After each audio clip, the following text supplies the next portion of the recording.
பழத்தோட்ட ஊழியங்கள், கர்த்தரருளின ஊழியங்கள். திராட்சை பழத்தோட்ட ஊழியங்கள், கர்த்தரருளின ஊழியங்கள். அவரில் நிலைத்திருந்து கனி கொடுப்போம், கர்த்தர் வாய்க்க செய்வார். அவரில் நிலைத்திருந்து கனி கொடுப்போம், கர்த்தர் வாய்க்க செய்வார். துதி உமக்கே, துதி உமக்கே, துதி உமக்கே என்றுமே என்றும். துதி உமக்கே, துதி உமக்கே, துதி உமக்கே என்றுமே என்றும்.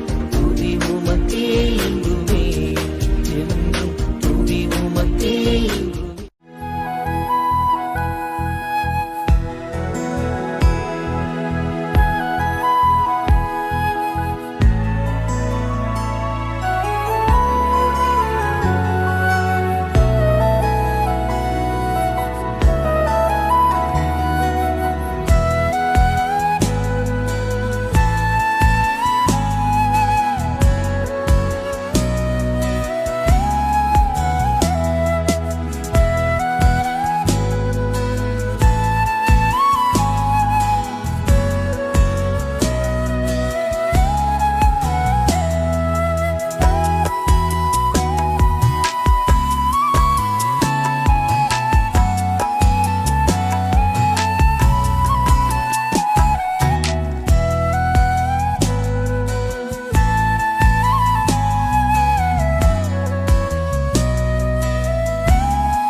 பிரசங்கி 3:14 தேவன் செய்வது எதுவோ அது என்றென்றைக்கும் நிலைக்கும் என்று அறிவேன்.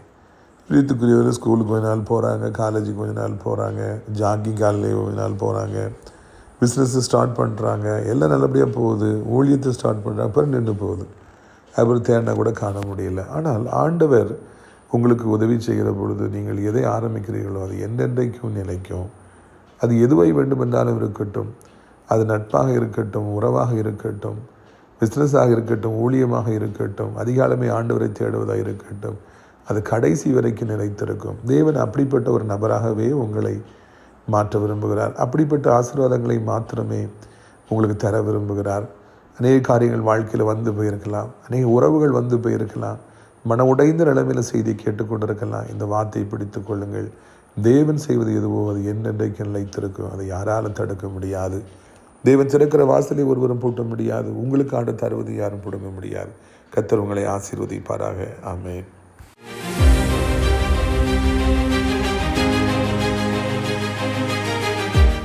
சிறியவனை பொழுதிலிருந்தும் எளியவனை குப்பையிலிருந்தும் எடுத்து உயர்த்தி ராஜாக்களோடும் பிரபுக்களோடும் வந்திருக்க செய்கிற அருமை ஆண்டவர் இயேசு கிறிஸ்துவின் இனிதான நாமத்தினாலே இந்த சத்தத்தை கேட்கின்ற அனைத்து தேவனுடைய பிள்ளைகளுக்கும் என்னுடைய அன்பான வாழ்த்துகள்.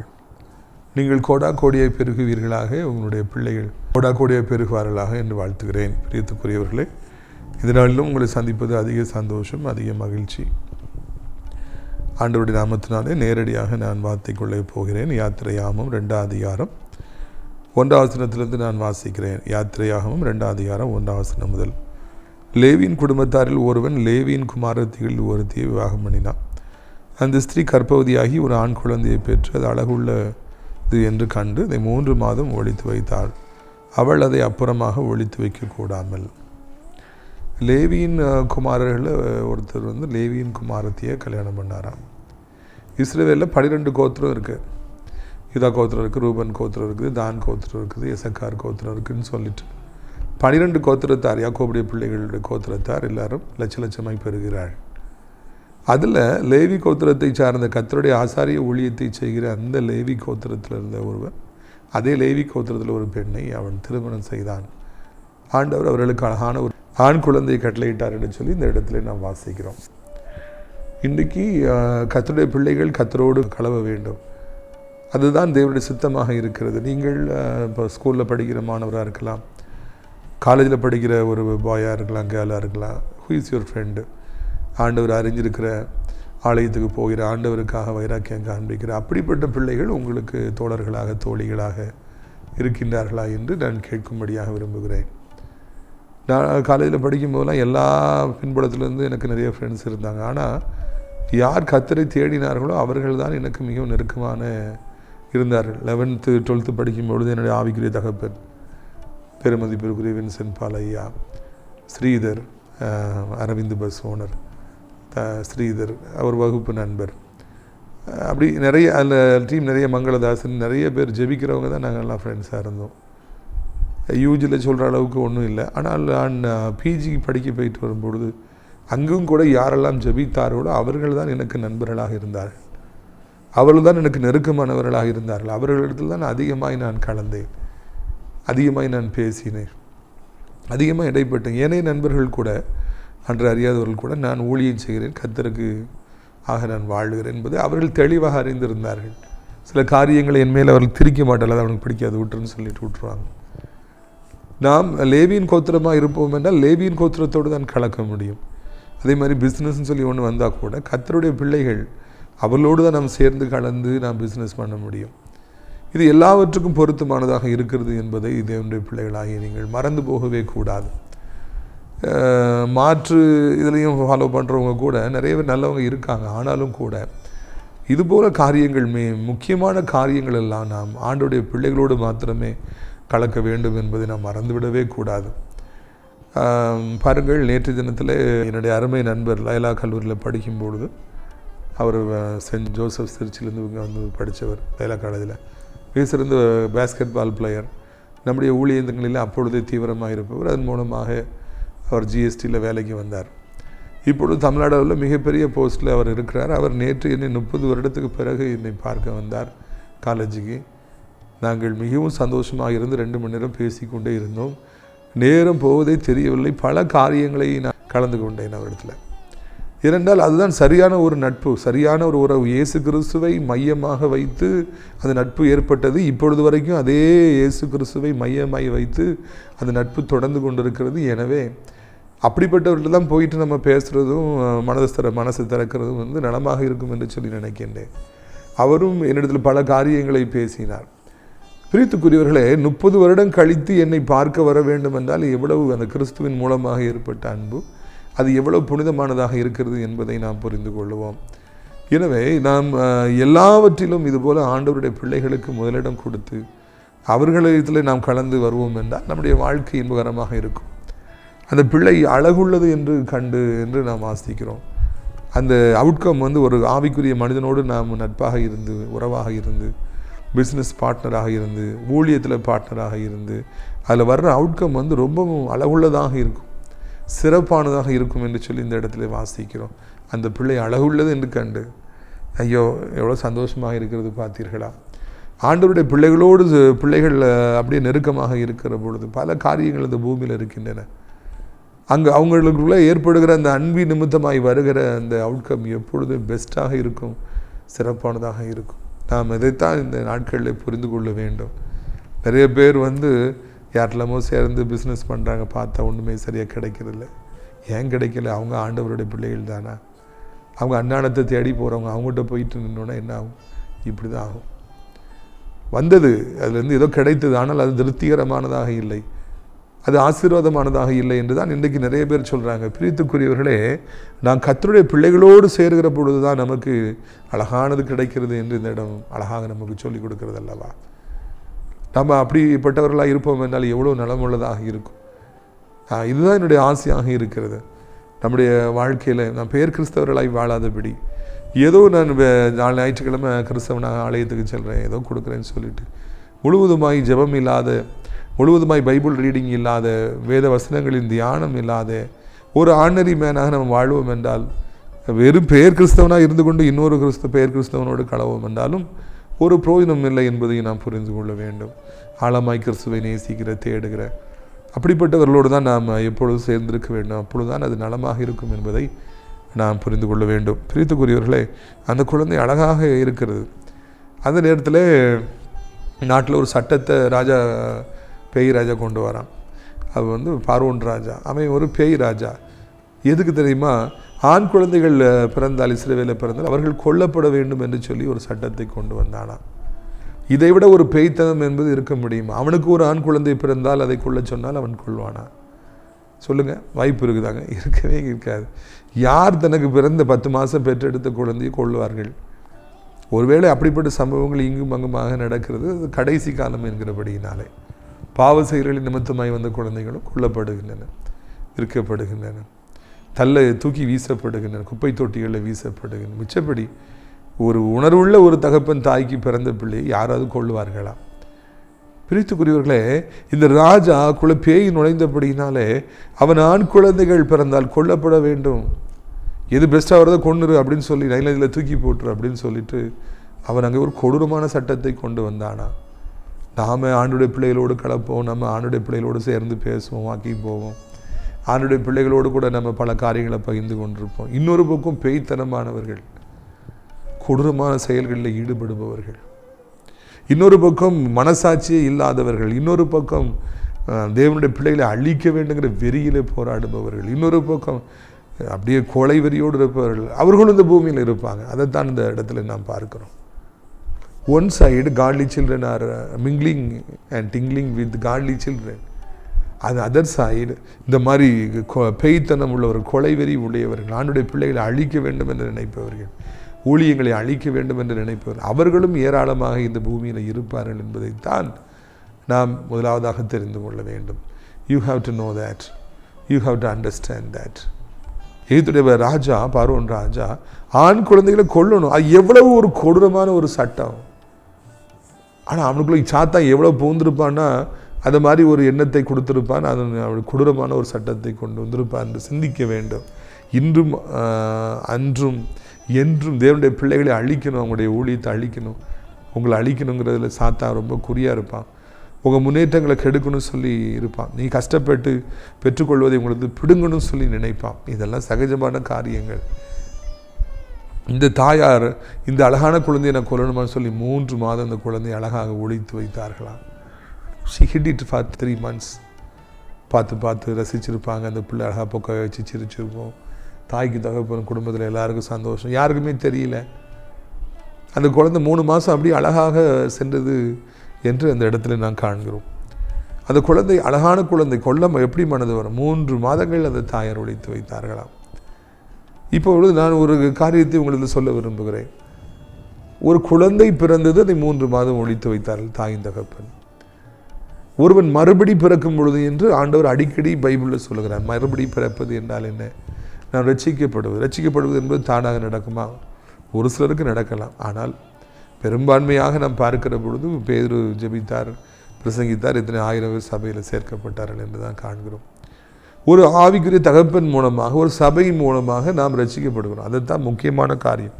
ஒரு கூட்டத்துக்கு போகும்பொழுது, ஒரு ஊழியத்துக்கு போகும்பொழுது, ஒரு சபைக்கு போகும்பொழுது அங்கே இருக்கிற ஆவிக்குரிய தகப்பன் மூலமாக நாம் ரட்சிக்கப்படுகிறோம். அங்கே ரட்சிக்கப்பட்டு பிறந்துட்டு அப்படின்னோடனே உடனே அந்த குழந்தை நடந்துடாது, உடனே அந்த குழந்தை பேசிடாது.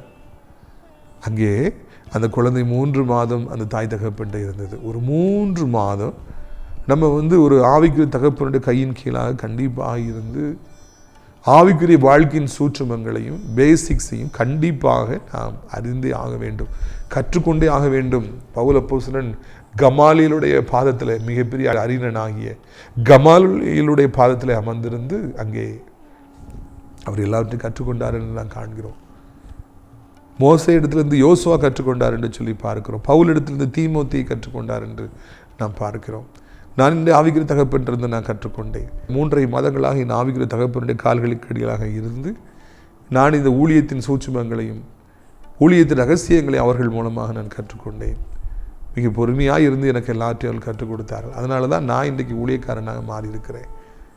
3 மாதங்கள் ஒரு சபையில் இருப்பது, 3 மாதம் ஒரு ஆவிக்குரிய தகப்பனுக்கு கால்களின் கீழாக இருப்பது, அது எழுதி வைக்கப்படாத ஒரு சட்டமாக இருக்கிறது. அதில் கண்டிப்பாக நம்ம இருக்கணும். ஆவிக்குரிய வாழ்க்கைனா என்ன, ஜெபிக்கிறதுனா என்ன, வளர்றதுனா என்ன, நம்ம பைபிள் வாசிக்கிறதுனா என்ன, இந்த ஆவிக்குரிய வாழ்க்கையில் நிலைத்திருக்கணும், நம்ம என்ன செய்யணும், நம்ம வாய் திறந்து ஜெபிக்கணும். மணிக்கணக்காக இந்த 3 மாதத்துல நம்ம ஜெபிக்க பழகணும். பைபிள் உள்ள காரியங்களை சொல்லி நம்ம ஜெபிக்க பழகணும். நம்ம சபைக்கு ஞாயிற்றுக்கிழமை வரணும், நம்ம ஊழியங்களை போய் பங்கேற்கணும். இவைகளை எல்லாம் நாம் கண்டிப்பாக கற்றுக்கொள்வது அவசியமானதாக இருக்கிறது. ஒரு சபையில் இருப்பது, ஒரு ஆவிக்குரிய தகப்பனின் கையில் இருப்பது அவசியமாக இருக்கிறது. நீங்கள் கண்டிப்பாக அதை செய்ய வேண்டும்.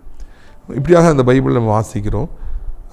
அவள் அதை அப்புறமாய் ஒளித்து வைக்க கூடாமல் ஒரு நாணர் பெட்டியை எடுத்து அதற்கு பிசினும் கீழும் பூசி அதில் பிள்ளையை வளர்த்தி நதியோரமாய் நாணலுக்குள்ளே வைத்தாள். இந்த இடத்துல நான் வாசிக்கிறோம், 3 மாதம் ஒழிச்சு வச்சாச்சு, ஆனால் அதுக்கு பிறகு இந்த குழந்தையை ஒழித்து வைக்க முடியவில்லை என்று இந்த பைபிள் அழகாக சொல்கிறது. ஏன் ஒழித்து வைக்க முடியல, யாராவது சொல்லுங்க பார்க்கலாம். 3 மாதம் குழந்தையை ஒழிச்சு வச்சாங்க, அப்படியே 6 மாதம், 1 வருஷம், 2 வருஷம் ஒழிச்சு வச்சிட வேண்டியதானே. ஏன் ஒழிச்சு வைக்க முடியல? எதுக்கு ஒழிச்சு வைக்க முடியலன்னா, அந்த குழந்தை வீண் கத்தும், பயங்கரமாக சத்தம் போடும். அப்போ பக்கத்து வீட்டில் இன்னும் எல்லா தெருவுக்கே தெரியும், ஒரு பிள்ளை இருக்குது, அது பயங்கரமாக அழுதுன்னு சொல்லி எல்லாருக்குமே தெரியும். ஒரு குழந்தை என்று ஒன்று பிறந்து விட்டால் 3 மாதம் கழித்து அது வீண் கத்திட்டு தான் இருக்கும். அதை யாருமே ஒழித்து வைக்க முடியாது என்பது தான் உண்மையான ஒரு காரியம். பிரித்துக்குரியவர்களே, அந்த குழந்தை அப்படி கத்தாவிட்டால் அந்த குழந்தை இடத்துல ஏதோ சம்திங் ராங் அப்படி என்பதை நாம் புரிந்து கொள்ளணும். அந்த குழந்தைய வச்சு ஒரு பிரயோஜனம் இல்லை. அது வாய் பேசாது, காது கேட்காது, அதனால ஒரு பிரயோஜனம் இல்லை. குழந்தை கத்த வேண்டும், அதுதான் நல்லது. அந்த குழந்தை கத்துற சத்தம் தாய் தகப்பனுக்கும் தாத்தா பாட்டிக்கும் இன்பமாக இருக்கும். பக்கத்து வீட்டுக்காரர்களுக்கெல்லாம் ஏனையவர்களுக்கெல்லாம் காதுக்குள்ளே ஈயத்தை காய்ச்சி ஊற்றுற மாதிரி இருக்கும். அந்த குழந்தை அழுகிறது, ஓன்னு சத்தம் போடுது, ஒழிச்சு வைக்க முடியல. தாய் தகப்பன்மாரெலாம் கையை செஞ்சுருப்பாங்க, ஐயோ இந்த குழந்தை கண்டுபிடிச்சிருவாங்களே, கொண்டுருவாங்களேன்னு சொல்லிட்டு. இது உண்மை என்றால் நீங்களும் கூட 3 மாதம் ஒரு ஆவிக்குரிய தகப்பனுடைய கையின் கீழாக இருந்த பிறகு, வளர்ந்த பிறகு கிறிஸ்துவை குறித்து அறிவிக்காமல் உங்களால் இருக்க முடியாது. சாட்சி சொல்லாமல் இருக்க முடியாது. பல இடங்களில் சென்று இயேசு என்னை ரட்சித்தார், இயேசு எனக்கு புது வாழ்வு தந்தார் என்று சொல்லாமல் இருக்க முடியாது. ஒரு புதிய அனுபவத்துக்குள்ளே பிரவேசிக்காமல் உங்களால் இருக்க முடியாது. இதைத்தான் உங்களுக்கு நான் அறிவிக்கும்படியாக விரும்புகிறேன். When you are born in Christ, when you learn the basics of Christianity, spiritual life, உங்களால் இயேசுவை குறித்து பேசாமல் இருக்க முடியாது. ஆண்டவருக்காக ஏதோ ஒரு விதத்தில் நீங்கள் பயன்படாமல் இருக்க முடியாது. நீங்கள் படிக்கிற இடங்களாக இருக்கட்டும், நீங்கள் வேலை செய்கிற இடங்களாக இருக்கட்டும், நீங்கள் வசிக்கிற இடங்களாக இருக்கட்டும், எங்கே போனாலும் ஒரு கூட்டத்தை நீங்கள் ஆண்டவருக்காக சேர்ப்பீங்க. யாரை பார்த்தாலும் பேச்சு வாக்கில் ஆண்டவர் இயேசு உங்களுக்கு செய்தது சொல்லுவீங்க. இயேசுவண்டை வாருங்கள் என்று ஒரு அழைப்பு கொடுப்பீர்கள். உங்கள் வார்த்தையின் மூலமாக அநேகர் தொடப்படுவார்கள், அநேகர் கிறிஸ்துவின் பக்கமாக இழுக்கப்படுவார்கள். இதைத்தான் உங்களுக்கு நான் அறிவிக்கும்படியாக விரும்புகிறேன். அந்த குழந்தையை ஒழித்து வைக்க முடியாமல் போனது போல நீங்களும் கூட உங்களையும் கூட ஒழித்து வைக்க முடியாத ஒரு காலம் வரும். எங்கே போனாலும் சரி, அங்கே ஆண்டவரை குறித்து பேசிக்கொண்டே இருப்பீர்கள். யாரை பார்த்தாலும் கிறிஸ்துவை அறிவிக்க வேண்டுங்கிற ஆசை உங்களுக்குள்ளாக வரும். அந்த ஆசை உங்களை வாழ வைக்கும். அந்த ஆசை உங்களுக்காக கிறிஸ்துவுக்குள்ளாக எழும்பி பிரகாசிக்க வைக்கும். அநேகர் இன்றைக்கு 3 மாதம் அல்ல, 3 வருடம் அல்ல, 30 வருடங்களாகி அழாமலே இருப்பதை பார்க்கிறோம். அவங்க சாட்சி சொல்லாமலே இருப்பதை பார்க்கிறோம். அவங்களுக்கு எதுவுமே வாய் திறந்து பேசுனதே தெரியாது. ஒரு ஊழியத்தில் நிறைய பேர் இருப்பாங்க, அதில் ஒரு 20-30 பேர் இருப்பாங்க. அதில் ஒரு நல்ல டீசெண்டான ஐயா இருப்பாங்க, அவங்கள ரொம்ப பிடிக்கும், நல்ல மனுஷன், நிறைய கொடுப்பாங்க. ஆனால் பாடுறது ஜெபம் பண்ணுறதுலாம் நான் பார்த்ததில்லை. ஒரு சமயம் ஒரு வீட்டில் வச்சு ஜெபம் நடக்கும்போது அவங்க வந்திருந்தாங்க. அப்போ அந்த ஆவிக்குரிய தகப்பனாகிய ஜான் கோயில் ஐயா அவங்கள ஜெபம் பண்ணுங்க, அந்த சாப்பாட்டுக்காக ஜெபம் பண்ணுங்க அப்படின்னு சொல்லுவாங்க. ஒவ்வொரு வீட்லேயும் ஒவ்வொருத்தருக்கு அந்த ஒரு சின்ன ஜெபத்தை செய்ய சொல்லுவாங்க. சாப்பாடு ஆஸ்திரி வச்சு நீங்கள் ஜெபம் பண்ணிடுங்க அவர் முடியவே முடியாது, வேண்டவே வேண்டாம் அப்படின்ட்டார். எவ்வளோ சொல்லி பார்த்தாங்க, நீ ஜோம் இல்லை இல்லை அதெல்லாம் நடக்காது. அவர்களை குறை சொல்ல வரவில்லை. ஆனால் நான் யோசித்து பார்த்தேன், அந்த ஊழியத்தில் எத்தனை வருஷமாக இருக்காங்க, எவ்வளவோ 70 வயசு நபர், ஒரு சின்ன ஆசீர்வாதத்தை ஜெபத்தை செய்ய முடியாதா? ஊழியத்திற்காக சாப்பாடு கொடுக்குறாங்களே, வீட்டை திறந்து கொடுத்துருக்காங்களே, என்ன நோக்கத்தோடு அதை கூட்டியிருக்காங்களோ, அந்த ஜெபத்தை நடத்தியிருக்காங்களோ, அதை நீங்கள் நிறைவேற்றுங்க. அவருடைய சோத்திரப்படிகளை ஏற்றுக்கொள்ளுங்க. இது நிமித்தமாக விசேஷித்தமான ஆசீர்வாதங்களை தாருங்க. ஆண்டவரே, இதே போல் அநேகரை நீங்கள் எழுப்புங்க. அவர்கள் இந்த ஊழியத்தின் மேல் வைத்திருக்கிற அன்பிற்காக நன்றி, எங்களை ஏற்றுக்கொண்டதற்காக நன்றி. சாப்பிட்டு பலனடைய எங்களுக்கு உதவி செய்யுங்க. ஆண்டவரை, இன்னும் உமக்காக உழைக்க எங்களுக்கு பலன் தாருங்க. இந்த ஆகாரத்தினால நன்மை என்று தீமை வரக்கூடாது. இந்த அப்பத்தின் தண்ணீர் ஆசீர்வதித்து வியாதி எங்களை விட்டு விளக்கும். அப்படிலாம் ஜெபிக்கலாமே. ஆனால் அவர்கள் சிம்பிளாக முடியாதுன்னு சொல்லிட்டாங்க. ஒருவேளை வெப்பக்கமாக இருக்கலாம், கூச்ச சுபாவமாக இருக்கலாம். நான் அதுக்கு அவர்களை குறை சொல்ல வரவில்லை. ஆனால் ஏன் அது ஜெபிக்க முடியவில்லை? நீ ஜோம் பண்ணணும், நீ சாட்சி சொல்லணும், நீங்கள் பாடுங்க, அப்படின்னா பாடணும், நீங்கள் ஒர்ஷிப்பிடுங்க, எடுக்க தெரியணும். நான் அங்கே வந்த பிறகு இது முடியாது, எனக்கு அது தெரியாதுன்னெலாம் சொல்கிறதுக்கு எதுவுமே இல்லை. ஒரு நல்ல ஆவிக்குரிய குழந்தை ஒரு 3 மாதம் ஒழுங்காக ரட்சிக்கப்பட்டு சரியானபடி வளர்ந்தவர்களாலே அமைதியாக இருக்கவே முடியாது. இதைத்தான் இந்த நாளிலே உங்களுக்கு நான் அறிவிக்கும்படியாக ஆசைப்படுகிறேன். You have to learn it. wherever you go you have to shout upon the Lord. உன் சத்தத்தை எக்காலத்தை போல உயர்த்தி ஜனங்களுக்கு இந்த பாவங்களை குறித்து நீ அறிவி என்று சொல்லி ஒரு வாக்குத்தத்தம் இருக்கிறது. ஒரு கட்டளை நமக்காக காத்திருக்கிறது. எங்கே போனாலும் உன் சத்தத்தை எக்காலத்தை போல நீ உயர்த்து என்று சொல்லி ஆண்டவர் சொல்லுகிறார். பிரியத்துக்குரியவர்களே, இந்த நாட்களில் ஒழித்து எப்படி நடக்குன்னு தெரியல. அந்த காலத்தில் நாங்கள் ரட்சிக்கப்பட்ட காலங்கள் தெருவாக சென்று ஆண்டவர் அறியாதவர்கள் மத்தியில் அந்த பாக்ஸ்லாம் வச்சுக்கிட்டு, ஸ்பீக்கர்லாம் வச்சுக்கிட்டு, அந்த ஆம்பிளிஃபையர்லாம் வச்சு சத்தம் போட்டு பிரசங்கம் பண்ணுவாங்க. இயேசு அன்பை குறித்து சொல்லுவாங்க. எனக்கு இன்னமும் அது பசுமையான நினைவுகளாக இருக்கிறது. வாலிப வயதில் 40 வெயிட்லாம் தூக்கிட்டு போவோம். எனக்கு அதிகமாக ஜெபிக்க தெரியாது, எனக்கு அப்போ பிரசங்கம்லாம் பண்ண தெரியாது. ஆனால் நான் கூட போய் உழைத்து கொடுப்பேன். எனக்கு அது ரொம்ப சந்தோஷமாக இருக்கும். அவங்களெலாம் பார்த்து ஆச்சரியப்படுவேன். இந்த அண்ணன் இப்படி நல்லா பிரசங்கம் பண்ணுறாங்களே, இந்த அண்ணன் இப்படி அருமையாக ப்ரேயர் பண்ணுறான். அப்போ ப்ரேயர் பண்ணுறது பெரிய விஷயம் எனக்கு தெரியும். நம்ம ஊரில் இந்த லென்ட் டேஸில் நான் ஆசிரியத்தில் இப்போ வரப்போகுது லென்ட் டேஸ் சுற்றி வருவாங்க. காலையில் 5 மணிக்கு சத்தமாக கேட்கும். பார்த்தா ஜன்னல் வழியாக பார்த்தா ஒரு டீம் வந்து இந்த பெரிய லைட்லாம் வச்சுக்கிட்டு பாட்டு பாடிட்டே வருவாங்க. பிறகு ஒரு தெரு மூக்கில் நிற்பாங்க. ஒருத்தர் ஒரு பைபிள் ரீடிங் பண்ணுவாங்க, ஒருத்தர் வந்து ஜோம் பண்ணுவாங்க, ஒருத்தர் சின்ன பிரசங்கம் பண்ணுவாங்க. எவ்வளோ நல்லா இருக்கும். ஒன்று பாட்டு அடுத்த தெருவுக்கு போவாங்க. அப்புறம் அங்கே நிப்பாட்டுவாங்க. அங்கே பாட்டு, பைபிள் ரீடிங், ஜெபம், பிரசங்கம். அப்போது அதில் இருக்கிற எல்லாருமே உழைக்கிறாங்க. எல்லோருக்கும் ஒரு பொறுப்பு கொடுக்கப்படுகிறது. இதைத்தான் நான் பாராட்டுகின்றேன். அது அந்த கூட்டத்தில் நானும் போயிருக்கிறேன். சின்ன வயசில் இருக்கும்போது அந்த தெருவாக லென்ட் டேஸில் போய் அவங்க பிரசங்கம் பண்ணும்போது நானும் போயிருக்கிறேன். ஏதோ கொஞ்சம் சாப்பாடு, காஃபி ஏதோ கொடுப்பாங்க. சந்தோஷமாக இருக்கும். அதை வாங்கி குடித்து விட்டு நாங்கள் எல்லாம் டீமாக போவோம். ஒரு சிலர் மாங்காய் பறிக்க போயிடுவாங்க, ஒரு சிலர் அங்கே அந்த இதுக்கு வரேன்னு சொல்லிட்டு வேறு எங்கேயோ போயிடுவாங்க. அப்படியெல்லாம் அது சின்ன வயதில் நான் போனதை எல்லாம் திரும்பி பார்க்கிறேன். பிரித்துக்குரியவர்களே, எது எப்படியோ நம்ம ஜெபிக்க சொன்னால் நமக்கு ஜெபிக்க தெரியணும். 3 மாதம் ஆனாலே நம்ம வந்து ஆண்டவருக்காக எழும்பி பிரகாசிக்கணும். அப்படி முடியவில்லை என்றால் நமக்கு அங்கே ஏதோ ஒரு தவறு இருக்கிறது என்பதை நாம் புரிந்து கொள்ள வேண்டும். அதை கரெக்ட் பண்ண வேண்டும். முதல்ல பேசலைன்னா கடைசி வரைக்கும் பிள்ளை பேசாது. அதேமாதிரி முதல்ல நம்ம ஆண்டவருக்காக எழும்பி நின்று ஏதாவது செய்ய முடியலன்னா கடைசி வரைக்கும் முடியாது. எனவே நாம் இந்த காரியங்களிலே விழித்து கொள்ளும்படியாக ஆண்டவர் நம்மை அழைக்கின்றார். பாருங்கள், அவள் அதை அப்புறம் ஒழித்து வைக்கக்கூடாமல் ஒரு நாணல் பெட்டி எடுத்து அதற்கு பிசினும் கீழும் பூசி அதில் பிள்ளையை வளர்த்தி அது நதியோரமாய் நாணலுக்குள்ளே வைத்தாள். She's taking hard decision. ரொம்ப ஒரு தவறான முடிவை அந்த தாயார் எடுக்கிறாங்க. ஒரு வழியே கிடையாது. வீட்டில் இருந்தால் கொண்டுருவாங்க. அதை விட எங்கேயாவது போய் பிழைத்து கொள்ளட்டும் என்று சொல்லி ஒரு நாணல் பெட்டியை எடுத்து தாரை பூசி கீழ் பூசி அதை அழகான ஒரு பெட்டியை வைத்து அந்த அழகான குழந்தை துணிகளை வைத்து அது மேலே கிடத்தி நைல் நதியில் வச்சிடுறாங்க. எங்கேயாவது நீ பிழைத்து போ மகனே என்று சொல்லி. மிகவும் வேதனையான ஒரு காரியம்தான். ஆனாலும் கூட அதுதான் வாழ்க்கை. அதுக்கு பிறகு தான் மோசே என்ன நடந்ததுலாம் உங்களுக்கு தெரியும். நம்முடைய வாழ்க்கையில் நாம் 3 மாதங்கள் கழித்து நாணல் பட்டியலை நம்ம வைத்து அனுப்பிவிட வேண்டியது தான். நீ போய் ஊழியத்தை செய், நீ போய் ஆண்டவருக்காக எங்கேயாவது போய் ஆண்டவருக்காக எதையாவது செய். நான் எங்கே போவேன் என்று எனக்கு தெரியவில்லையே என்று கதறி போய் நிற்கிறீங்களா? ஆண்டவர் உங்களை அப்படியே நடத்தி கொண்டு போவார். உங்களுக்குன்னு ஊழியத்தை வைத்திருப்பார். தம்பி, தங்கச்சி, ஐயா, அம்மா, உங்களுக்குன்னு ஒரு ஊழியத்தை வைத்திருப்பார். அந்த ஊழியத்தில் அப்படி போயிட்டே இருங்க. உங்களுக்குன்னு தனியாக ஆண்டவர் அப்படி பிரித்து கொண்டு வந்து உங்களை வந்து ஊழியத்தில் பயன்படுத்த ஆரம்பிப்பார். 3 மாதம் ஆனாலே you are eligible to preach the word of God, to the ministry of God. ஆனால் அந்த 3 மாதம் ஒழுங்காக சிரமமாக பயிற்சி எடுத்துருக்கணும், கடினமாய் ஜெபித்து உழைத்து கற்றுக்கொண்டிருக்கணும். அப்படின்னா நீங்கள் தனியாக போயிட வேண்டிதான். அந்த குழந்தைய அப்படி ஞானலில் வச்சு அனுப்பிடுறாங்க, அந்த பெட்டிகளை வச்சு அனுப்பிடுறாங்க. எங்கே போகணும்னு தெரியாமல் ஒரு பெரிய சேலஞ்ச் எடுத்துகிட்டு அந்த குழந்தை மிதந்து போக ஆரம்பித்தது என்று நான் காணுகிறேன். தொடர்ச்சி நம்ம அடுத்த நாளில் பார்க்கலாம். ஆனால் உங்களுடைய வாழ்க்கையில் எங்கே போகிறோன்னு தெரியாமல் இன்றைக்கி நீங்கள் போனீங்கன்னா இதான் சரியான பாதை. வாழ்க்கை எங்கே போகுது? 5 வருஷம் கழித்து என் வாழ்க்கை என்ன ஆகும், 10 வருஷம் கழித்து என்ன ஆகும் தெரியலையேன்னு கலங்குறீங்களா? இதுதான் சரியான பாதை. தேவனோடு நாம் இருப்போம் என்றால் நாம் எங்கு போகிறோன்னு நமக்கு தெரியாது. ஆனாலும் ஆண்டவர் நம்மை அழகாக நடத்தி சொல்லுவார்.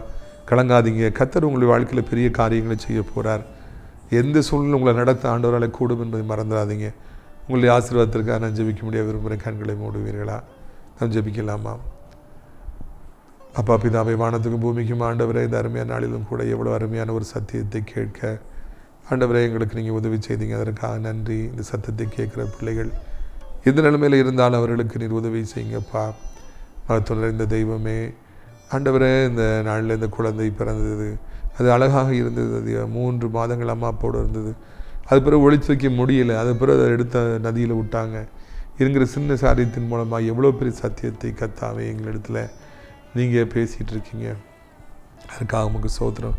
உடைய வசனத்தை கேட்பது எவ்வளோ இன்பமாக இருக்கிறது, எவ்வளவு தகப்பனை சந்தோஷமாக இருக்கிறது. அதற்காக நன்றி ஐயா. இந்த அருமையான நாளிலும் கூட தகப்பனை இந்த சத்தத்தை கேட்குற பிள்ளைகள் ஒவ்வொருவரையும் கர்த்தர் நீர் ஆசீர்வதிப்பீராக. ஒவ்வொருவரையும் கர்த்தாவே நீர் பலப்படுத்துவீராக. ஒவ்வொருவரையும் நீர் ஸ்திரப்படுத்துவீராக. இயேசுவின் ரத்தம் ஜெயம், இயேசுவின் ரத்தம் ஜெயம். இயேசுவின் ரத்தத்தினால தகப்பனை இந்த நாளில் சத்தத்தை கேட்ட பிள்ளைகளை நீ தொடுவீராக.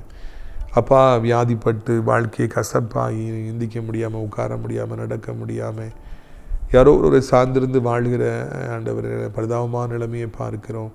அந்த வியாதி வந்து எத்தனை வருடங்கள் ஆயிடுச்சு, இன்னும் சுகமாகவே மாட்டேங்குது. எவ்வளோ ட்ரீட்மெண்ட் எடுத்து பார்த்தாச்சு, என்னெல்லாமோ செய்து பார்த்தாச்சு, உடம்பு இன்னும் பலகீனமாக தானே இருக்குது, இன்னும் முன்னேற்றம் இல்லை என்று அங்கலாய்க்கிற பிள்ளைகளுக்கெல்லாம் நீர் இப்பொழுதே மனமிறங்கி அவர்கள் இழந்து போன பலனை கொடுத்து அவர்களை இந்த பூமியில் நீர் உயிருள்ள சாட்சியாக நீர் வாழ வைக்கும்படிக்கு நாங்கள் ஜெபிக்கிறோம் ஐயா. பலத்தினாலும் அல்ல, பராக்கிரமத்தினாலும் அல்ல, நம்முடைய ஆவினாலே ஆகும், மருந்துகளினாலும் அல்ல, மாத்திரைகளினாலும் அல்ல, ஊசிகளினாலும் அல்ல. ஏசப்பா கிருபையினால வியாதிகள் சுகமாகும், சர்ஜரினாலும் அல்ல. ஏசப்பா அவருடைய கிருபையினால சுகமாகும். அப்பா, இதனால சத்தத்தை கேட்குற பிள்ளைகள் எந்த நிலைமையில் இருந்தாலும் அவர்களுக்கு நீர் உதவி செய்யும். அவருடைய கண்ணீரை துடைத்தருளும். ஏசப்பா என்ன வியாதியாக இருந்தாலும் சுகமாகட்டும். நீங்கள் இனி ட்ரீட்மெண்ட்டே எடுக்க வேண்டாம், உங்களுக்கு சரியாயிடுச்சுன்னு சொல்லத்தக்கதான சூழ்நிலை உருவாக்கி தாரும். ஏசப்பா, இந்த நாளிலும் கூட ராஜா ஆண்டவரே, உடைய பிள்ளைகளாகி நாங்கள் தகப்பனை பலனடைய எங்களுக்கு நீங்கள் உதவி செய்யுங்க. ஆண்டவரே தோத்திரம் ஐயா, நீங்கள் நாமத்தை உயர்த்துங்க. இயேசு கிறிஸ்துவின் நாமத்தினாலே ராஜா, பண நெருக்கடியில் இருக்கிற பிள்ளைகள் ஏராளமானவருடைய போட்டி நிறைந்த உலகம். சின்ன கடை வச்சா கூட போட்டி உடனே வந்துடுறாங்க. ஆண்டவரை கடனை வாங்கி தான் அவனுங்கிற நிலைமை, கடன் வாங்கினா திருப்பி அடைக்க முடியல, வட்டியை கொடுக்க முடியல, நெருக்கடியில் இருக்காங்க. வேலை இல்லை, இன்டர்வியூ போய் பார்த்தாச்சு, கவர்மெண்ட் ஜாப் கிடைக்க மாட்டேங்குது, வீசா கிடைக்க மாட்டேங்குது, வருமானம் போதுமானதாக இல்லை. அதனால் குடும்பத்தில் சண்டை, பிரச்சனை, வேதனை, வீடு இல்லை, அது இல்லை, இது இல்லைங்கிற பலவிதமான பிரச்சனைகள், பலவிதமான போராட்டங்கள் எங்களை நெருக்குகிறது. ராஜா, நீங்கள் தான் எப்படியாவது உதவி செய்யணும், நீங்கள் தான் எங்களை எப்படியாவது வழி நடத்தணும், நீங்கள் தான் எப்படியாவது எங்களை கண்ணீரை துடைக்கணும்ப்பா. எல்லோருக்கும் ஒரு நிரந்தரமான ஒரு வருமானத்தை கர்த்தாவே இந்த நாளில் ஏற்படுத்தி கொடுத்து அவர்களை வாழ வைக்கும்படியாக ஆண்டவரை அவர்களை சந்தோஷப்படுத்தும்படியாக ஜெபிக்கிறோம். ஆண்டவரை குடும்பத்தில் பிரச்சனை, திருமணத்தில் பிரச்சனை, பிள்ளைகளாலே பிரச்சனை, பக்கத்து வீட்டுக்காரர்களாலே பிரச்சனை, வேலை பார்க்குற இடத்துல பிரச்சனை, பொல்லாத ஆவிகளினாலே பிரச்சனை என்று பல விதங்களில் கலங்கி தவிக்கிற பிள்ளைகள் ஒவ்வொருவருக்கும் உதவி செய்யுங்க. அவருடைய கண்ணீரை எல்லாம் தொடங்க, சமாதானத்தை தாருங்க. இரவு நித்திரை வராத பிள்ளைகள் நித்திரையை தாருங்க. சாப்பிட முடியாத விருப்பம் இல்லாத பிள்ளைகளுக்கு சாப்பிட்றதுக்கு பலன் தாருங்க. வருங்காலங்களை இன்பமாக்கி தாருங்கப்பா. நீர் அப்படியே செய்ய போய் அன்பிற்காக நமக்கு சோத்திரம் ஐயா. இந்த நாளிலும் கூட ராஜா இயேசுவே நமக்கு சோத்திரம்ப்பா. வயதானவர் கிளை விழுந்து விடாதபடி, எலும்புகள் முறிந்து விடாதபடி, அடிபட்டு விடாதபடி, மண்டையில் அடிபட்டு காத்துக்கொள்ளுங்க. பைக்கில் காரில் போகும்போது விபத்துகள், நாசமோசங்கள் நடக்காதபடி பாதுகாத்துக்கொள்ளுங்க. ஹார்ட் அட்டாக்கு, ஆண்டவர் ஸ்ட்ரோக் போன்ற பயங்கரங்கள் வராதபடி கர்த்தர் பாதுகாத்துக்கொள்ளுங்க. ஆண்டவரை வாதம், பக்கவாதங்கள், முடக்கவாதங்கள் வராதபடி காத்துக்கொள்ளுங்கப்பா. காக்காய் வெடிப்புகள் வராதபடி காத்துக்கொள்ளுங்க. கிருபையினாலே தாங்குங்க, ஆசீர்வதிங்க. இயேசுவின் நாமத்தினாலே கர்த்தாவே ஆண்டவரே, வாலிபத்தின் பாவங்கள், போதை அடிமைத்தனங்கள், விட முடியாத பாவங்கள் இருக்கிறவங்க, மொபைல் அடிமைத்தனம் எல்லாத்தையும் விடுவியும். உலகம் இருக்க அத்தனை நாடுகளையும், இந்திய நாட்டையும், அனைத்து மக்களையும் ஆசீர்வதியும். ஆவிக்கிற மக்களையும், ஊழியக்காரர்களையும் ஆசீர்வதியும். ஆசிரியர் திராட்சைப்பழத்தோட்ட ஊழியர் நேசிக்கிற நாள்தோறும் நிகழ்ச்சியை பார்க்கிற மக்களை ஆசீர்வாதம் அடைக்கலான் கூறிய முதியோரத்தில் தங்க அநேக இடங்கள் உண்டு. அநேகரை அழைத்து கொண்டு வாரும் கர்த்தாவே. தகப்பனே, இந்த சத்தத்தை கேட்டப்பில் ஒவ்வொருக்கும் அற்புதத்தை செய்யும். இயேசுவின் மூலம் ஜெபிக்கிறோம் பிதாவே, ஆமென். என் ஆத்துமாவை கர்த்தரை சோத்திரி, என் முழு உள்ளமையோட பரிசுத்த நாமத்தை சோத்திரி. என் ஆத்துமாவை கர்த்தரை சோத்திரி, அவர் செய்த சகல உபகாரங்களையும் ஒருபொழுதும் மறவாதே, ஆமென். இந்த கர்த்தராகிய இயேசு கிறிஸ்துவின் கிருபையும் பிதாவை தேவனுடைய அன்பும் ஒரு சுத்தாடி அன்பினைக்கவலாத பிரசனம் உங்கள் அனைவரோடு சதா காலங்களில் நிலைத்திருப்பதாக. அல்லேலூயா. God bless you. Amen.